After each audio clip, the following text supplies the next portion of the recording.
You're watching KSG News Explainer. In this video, we are going to talk about pandemic treaty amid Omicron concerns. Before we get started, I request you to please turn on the subtitles.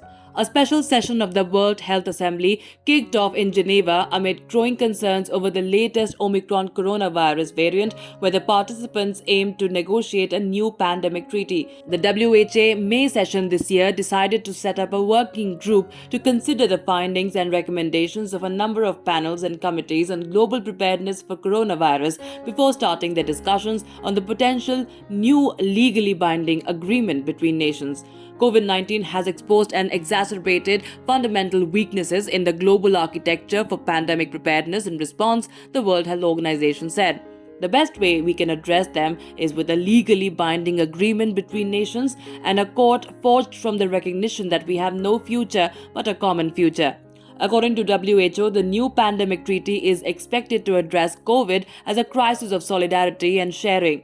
The lack of sharing of PPE, that is personal protective equipment, tests, vaccines, technology, know-how, intellectual property, and other tools hindered our collective ability to prevent infections and save lives. Getting prepared for Omicron. The WHO special session coincides with the emergence of the highly mutated Omicron virus variant, which was designated by the WHO as a variant of concern just 3 days ago.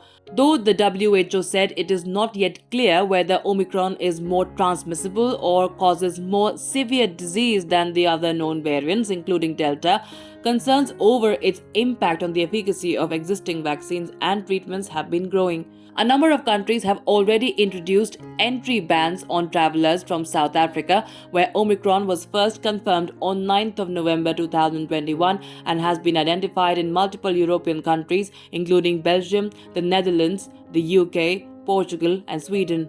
That's all we could pack in this edition of KSG News Explainer. Stay tuned for more such videos. To join KSG India courses and to crack the IELTS exam, visit ksgindia.com. You can also get a PDF of this video on ksgindia.com. Thanks for watching.